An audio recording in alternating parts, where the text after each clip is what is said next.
नमस्कार, SBT news में आपका स्वागत है। पेश है राजस्थान जोधपुर बीकानेर जिले की बड़ी खबरें। मुख्यमंत्री चिरंजीवी स्वास्थ्य बीमा योजना को 1 साल पूरा हो चुका है। इस 1 साल के दौरान अब तक प्रदेश के 13,26,535 मरीजों को 1,568 करोड़ रुपए का निःशुल्क इलाज दिया जा चुका है। चिरंजीवी योजना में पंजीकृत परिवारों को सरकारी और निजी अस्पतालों में इलाज बिना किसी खर्च के लगातार मिल रहा है। योजना के तहत विभिन्न बीमारियों के उपचार के लिए 1,633 पैकेज और प्रोसीजर उपलब्ध है। योजना से अब तक 783 निजी और 805 सरकारी अस्पताल जुड़ चुके हैं। राज्य सरकार द्वारा योजना का दायरा व्यापक करते हुए cochlear implant, bone marrow, kidney, heart, liver transplant, blood platelets तथा प्लाज्मा ट्रांसफ्यूजन जैसे महंगे इलाजों को भी योजना में जोड़ा गया है, ताकि आम आदमी को इन बीमारियों के इलाज के लिए आर्थिक समस्याओं का सामना न करना पड़े। राजस्थान में सरकार द्वारा चलाई जा रही इंदिरा रसोई योजना का लाभ अब करीब 12 करोड़ लोगों को पहुंचाने का प्लान बनाया जा रहा है। सरकार ने इसकी तैयारियां कर ली है। अब इस योजना के तहत प्रदेश भर में 12 करोड़ थालियां हर साल परोसी जाएंगी। जल्द ही स्वायत्त शासन विभाग इस योजना के विस्तार की तैयारियां कर रहा है। बता दें कि जरूरतमंद लोगों को 8 रुपए में शुद्ध, ताजा और पौष्टिक भोजन उपलब्ध कराने के लिए प्रदेश सरकार द्वारा यह महत्वपूर्ण इंदिरा रसोई योजना चलाई जा रही है, जिसमें अब तक 5.5 करोड़ से ज्यादा लोगों को भोजन उपलब्ध कराया गया है, जिसे आगामी दिनों में बढ़ाकर 12 करोड़ 85 लाख करने का लक्ष्य तय किया गया है।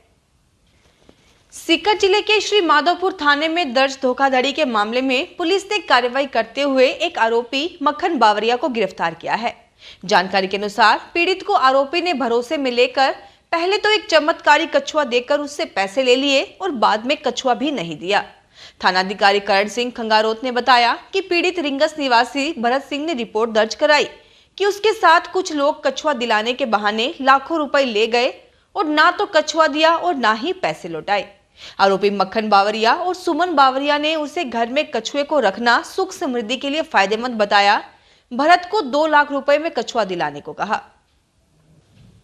महाराणा प्रताप उदयपुर एयरपोर्ट पर मंगलवार को एक भी फ्लाइट लैंड नहीं कर पाई। इससे उदयपुर आने और जाने वाले यात्रियों को भारी परेशानी का सामना करना पड़ा। कई यात्री उदयपुर एयरपोर्ट पर सुबह की उड़ान के लिए पहुंच चुके थे और उन्हें ऐन मौके पर फ्लाइट के कैंसिल होने की जानकारी मिली। इसके लिए उन्होंने भारी नाराजगी जाहिर की। यात्रियों का कहना था कि इस संबंध में एयरपोर्ट प्रशासन को व एयरलाइंस कंपनियों को यात्रियों को पूर्व में जानकारी दे देनी चाहिए थी, ताकि त्योहारों पर यात्रियों को परेशानी का सामना नहीं करना पड़ता। राजस्थान माध्यमिक शिक्षा विभाग में प्राध्यापक स्कूल शिक्षा के 6,000 पदों के लिए ऑनलाइन आवेदन 5 मई से भरने शुरू होंगे। राजस्थान लोक सेवा आयोग इसकी अधिसूचना जारी कर चुका है। ऑनलाइन आवेदन 4 जून तक भरे जा सकेंगे। सचिव हरजी लाल अटल ने बताया कि सरकार ने माध्यमिक शिक्षा विभाग में प्राध्यापक स्कूल शिक्षा के तहत 6,000 पदों की अभ्यर्थना भेजी है। इसकी अधिसूचना जारी कर दी गई है।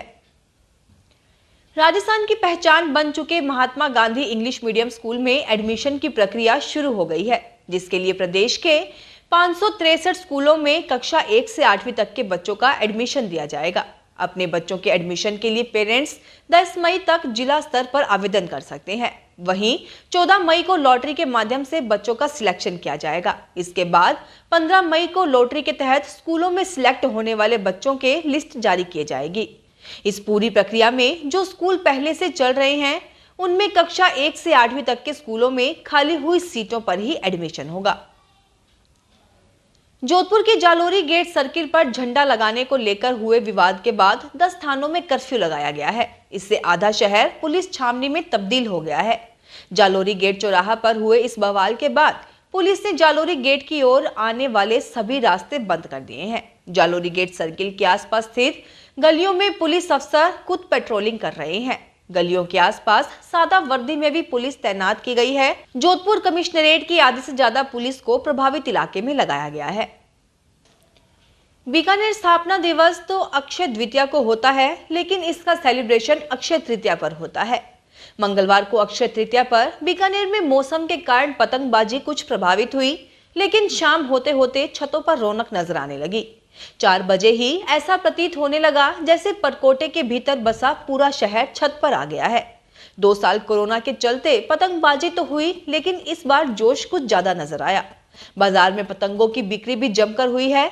वहीं बीकानेर के लोगों ने सुबह पारंपरिक भोजन के रूप में खिचड़ा और बड़ी की सब्जी के साथ इमली के पानी से बनी इमलानी पीकर गर्मी पर जीत हासिल की। वैशाख शुक्ल तृतीया पर आज जोधपुर शहर में शादियों की धूम मची रही। अबूझ सावे के रूप में मान्य इस दिवस पर जिले भर में वैवाहिक आयोजन हुए। कोरोना की पाबंदियां हटने के बाद शादियों का सबसे बड़ा दिन रहा। इस दिन कई जोड़े शुभ मुहूर्त की पावन बेला पर परिणय सूत्र में बंधे। रीट लेवल 1 की टीचर्स भर्ती के लिए चयनित कैंडिडेट्स की लिस्ट एक बार फिर तैयार हो गई है। जिला स्तर पर तैयार इस लिस्ट में 233 कैंडिडेट्स को most backward class MBC list से बाहर होना पड़ा है, जबकि इतने ही कैंडिडेट को OBC की लिस्ट में नौकरी का अवसर मिला है। वहीं 45 नए कैंडिडेट को नौकरी मिलने का अवसर बन गया है। शिक्षा विभाग गुर्जर, रेबारी, रायका सहित MBC के आरक्षण को लेकर नियमों में उलझ गया है। विभाग ने कार्मिक विभाग के वर्ष 2018 के सर्कुलर के आधार पर चयन किया था। जोधपुर में प्रताप नगर रोड स्थित गायत्री परिवार संस्थान बाबा नाड़ी में धूमधाम से पाटोत्सव मनाया गया। पाटोत्सव में गायत्री माता को प्रसादी का भोग लगाकर गायत्री यज्ञ किया गया। संस्थान के अध्यक्ष चांद प्रकाश पुरोहित ने बताया कि आयोजन आचार्य पंडित निरंजन स्वरूप व्यास के सानिध्य में हुआ। गायत्री मंदिर में यज्ञ के पश्चात मंदिर व समाज के कार्यों में सेवा कार्य करने वालों और विशिष्ट अतिथियों का सम्मान किया गया। कार्यालय विकास आयुक्त हस्तशिल्प वस्त्र मंत्रालय भारत सरकार के सहयोग से उन्नति नेहरू युवा मंडल द्वारा अंबेडकर हस्तशिल्प विकास योजना के अंतर्गत लेदर आर्ट क्लस्टर की 10 दिवसीय प्रदर्शनी का शुभारंभ अर्बन हाट में हुआ। जिला उद्योग केंद्र के AAO गणेश सागर, हस्तशिल्प सेवा केंद्र के सहायक निदेशक किरण VN, हस्तशिल्प सेवा केंद्र के HPO ईश्वर चंद्र एवं उन्नति नेहरू युवा मंडल के सचिव ML चौधरी द्वारा फीता काटकर एवं दीप प्रज्वलित कर प्रदर्शनी का शुभारंभ किया गया। यहां कारीगरों द्वारा लेदर आर्ट की 30 स्टॉल लगाई गई हैं। अंतर्राष्ट्रीय यज्ञ दिवस के उपलक्ष्य में सार्वदेशिक आर्य प्रतिनिधि सभा नई दिल्ली के आह्वान पर आज सुबह स्वामी धर्मानंद सरस्वती द्वारा स्थापित आर्ष गुरुकुल आबू पर्वत के आचार्य ओम प्रकाश द्वारा आबू गुरुकुल में यज्ञ किया गया। आर्य किशन लाल गहलोत ने बताया कि इस दौरान देश भर में आर्यजनों ने एक ही समय में एक साथ घर घर यज्ञ का आयोजन कर विश्व पर्यावरण शुद्ध करने के क्रम में विश्व कल्याण की कामना की। बिजली संकट के बीच एक अच्छी खबर है। जयपुर जिले में गांव का पहला फागी सौर ऊर्जा संयंत्र का विस्तार होगा। इससे आसपास के गांवों को अधिक बिजली मिलेगी।